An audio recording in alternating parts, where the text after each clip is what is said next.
नमस्कार। पुनरुत्थान विद्यापीठ में आप सबका स्वागत है।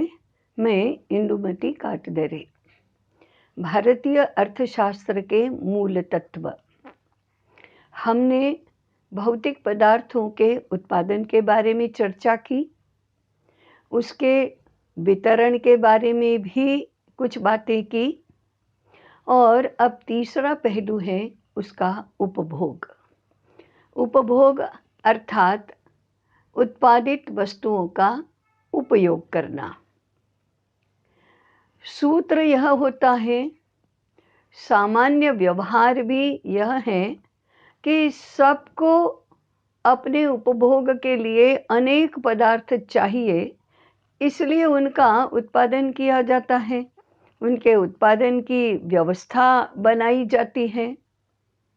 परंतु अर्थकेंद्री जीवन व्यवस्था में उत्पादन किया है इसलिए उसको बेचना है और अर्थार्जन करना है, ऐसा उल्टा भाव होता है।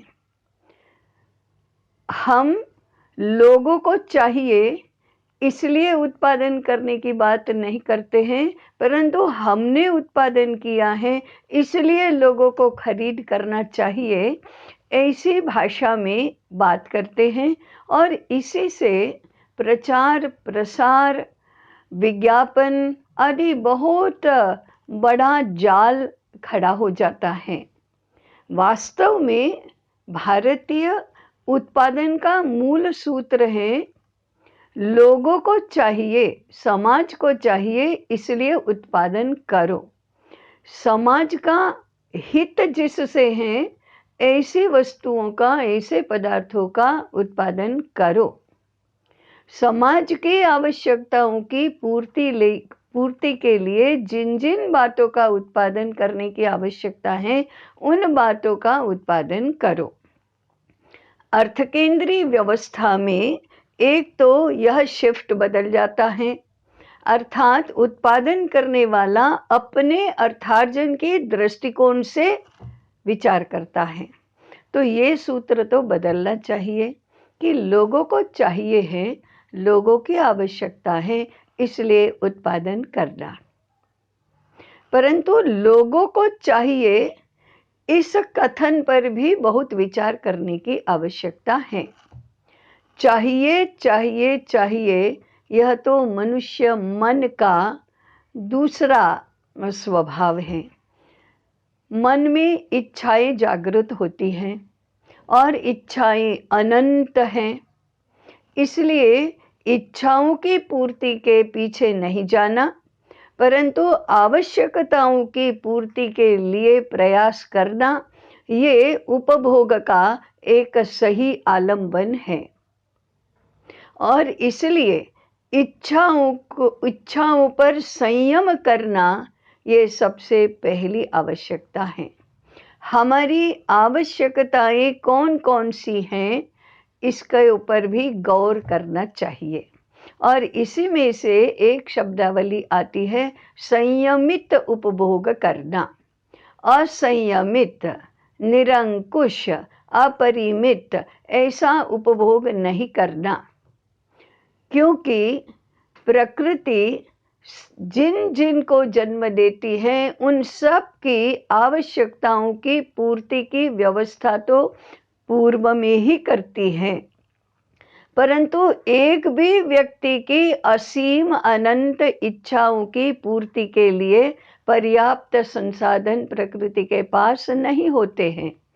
इसलिए उपभोग का विचार करते समय इच्छाओं पर संयम करो और आवश्यकताओं को विवेक युक्त बनाओ, ये पहला सूत्र है। दूसरा व्यावहारिक सूत्र है, आय से व्यय कम करो।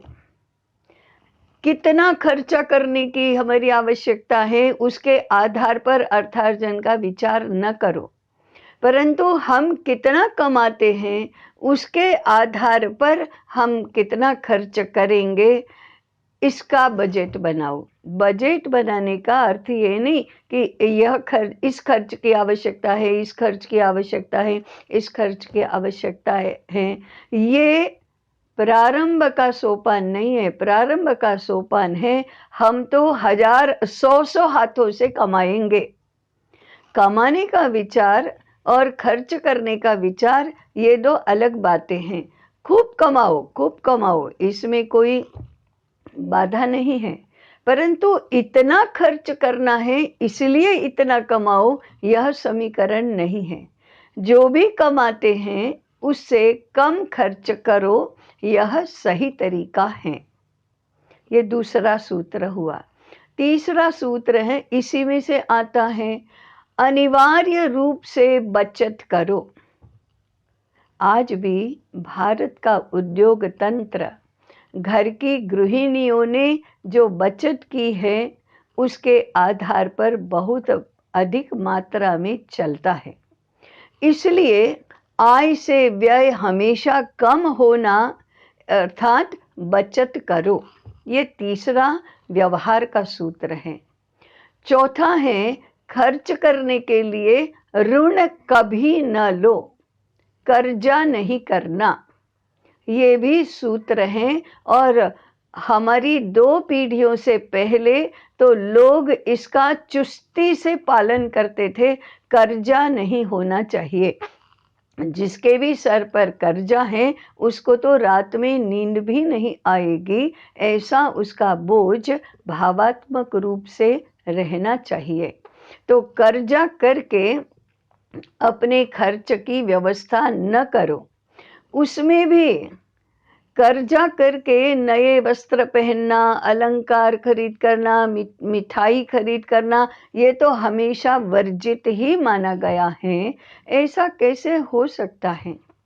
2 पीढ़ियों पूर्व तो अगर घर का मकान बनाना है तो भी बहुत मितव्ययिता से पैसा बचाकर 20, 25, 30, 35 वर्षों में व्यक्ति घर बनाता था।